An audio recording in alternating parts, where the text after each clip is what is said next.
In a world gripped by fear and silent despair, marched the humans asleep, obedience in the air. Each step was a script, and each life was pre-planned. Their thoughts were not theirs, but the will of the land. The people were echoes in a lifeless parade, trapped in the shadows where their freedom decayed.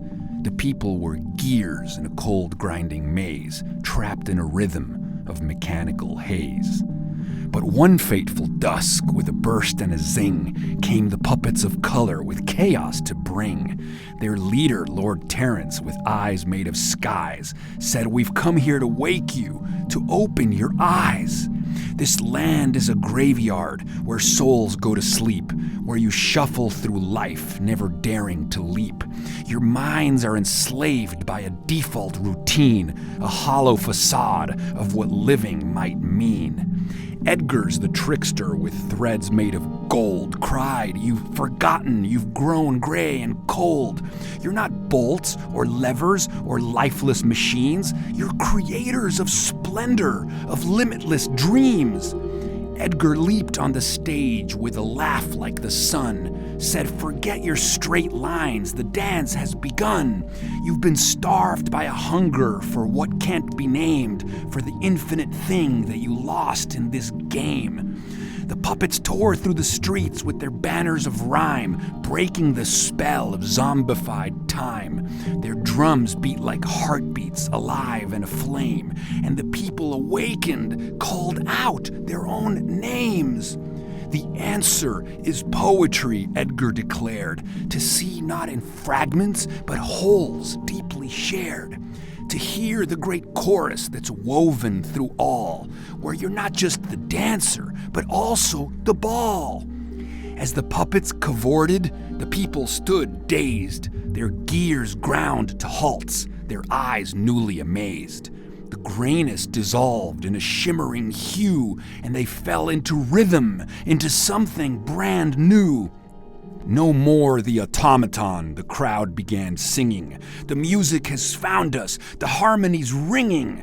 Not slaves to the motion, not trapped in the grind, but makers of meaning, with hearts unconfined."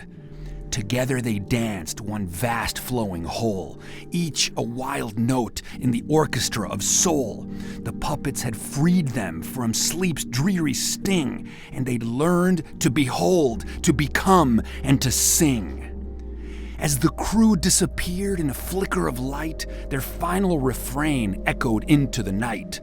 "From the gears to the stars, let the poet be king. You're the song, you're the singer, you are everything." But the puppets' last act was no ordinary play. They transformed the world in a cosmic display. "Think of the Hubble," said Terrence mid-spin, "how its lens drew the infinite galaxies in.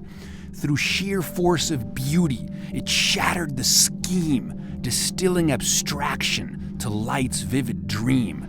Color and wonder made astrophysics take flight, showing beauty is truth, and all truth is light.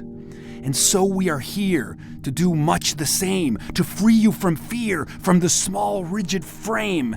For you are not fragments, but all things combined, a timeless creation, unbound and unlined. Mainline the cosmos, let it rush through your veins. Feel the neurostorm rising, dissolving your chains. For art, like the stars, is a window, a door, to wholeness and holy, to the infinite more. And when you see beauty, it sings and it shouts. You are the cosmos that's finally figured itself out."